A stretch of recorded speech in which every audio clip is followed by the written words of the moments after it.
हम लोग मांसाहार का निषेध धार्मिकता की वजह से करते हैं।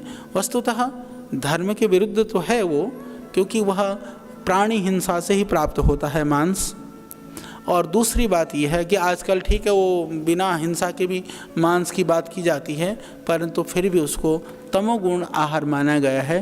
तमोगुणी आहार से हमारे अंदर एक तरह से वैचारिक रूप से हमारे अंदर जो विकृति के भाव हैं, जो दोष के भाव हैं, काम क्रोध लोभ मद मोह ईर्ष्या आदि के भाव हैं, उनकी वृद्धि होती है। शरीर के अंदर रोग होने की संभावनाएं रहती हैं। और कोई यदि मांस की बात में यदि बात करें तो मैं 2-3 चीज़ों से आप समझ सकते हैं। जैसे जो मांसाहारी प्राणी और शाकाहारी प्राणी में जो शरीर का जो बनावट है बहुत सरल है, सिंपल है समझने के लिए।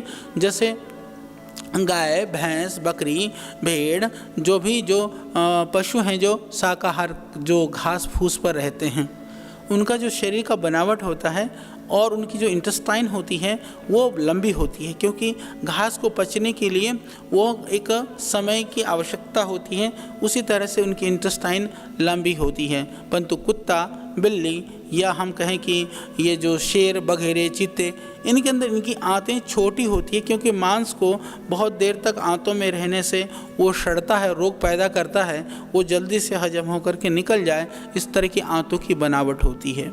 ये तो हो गई आंतों की बनावट।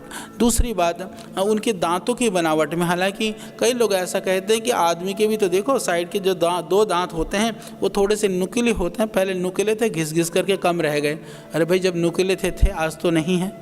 कई लोग ये उदाहरण देते हैं, उचित नहीं है, पर इससे बड़ा उदाहरण है कि जो मांसाहारी जितने भी जानवर होते हैं वो पानी जो है वो जीभ से पीते हैं, बाकी लोग मुंह से पानी पीते हैं। यह एक बहुत बड़ा उदाहरण है। तो हम जीभ से पानी तो नहीं पीते हैं, ऐसा कर करके तो पानी को नहीं वो करा जाता है। तो इसलिए वो मांसाहार हमारे अनुकूल है ही नहीं। इसके अतिरिक्त जो नाखून है, क्योंकि जितने भी जो मांसाहारी जानवर हैं उनको मांस प्राप्ति के लिए या मांस को तोड़ने के हिसाब से वो जो है नाखूनों की जो आकृतियां हैं वह एक अलग नुकीले नाखून होते हैं। तो इन चीज़ों को देखने से यह स्पष्ट पता चलता है कि मांस हमारा आहार नहीं है। और कई लोग कहते हैं कि अच्छा, दूसरी बात यह भी है कि कई लोग कहते हैं कि नहीं, यदि मांस ना खाया जाए तो बोले ये जानवर इतने सारे बढ़ जाएंगे, फिर क्या होगा।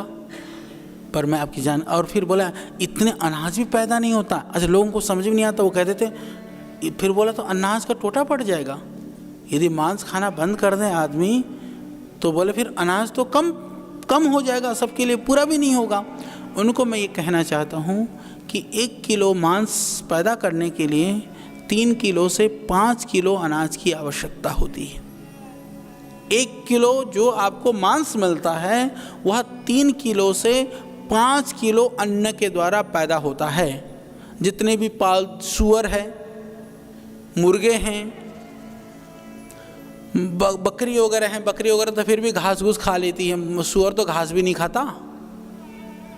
अब ये जो सारे जानवर जो पालतू किए जाते हैं, आप देख लेना कि वह कितने दिन में कितना किलो मांस होता है, जितना किलो मांस होने तक वो कितना किलो अन्न खा जाता है।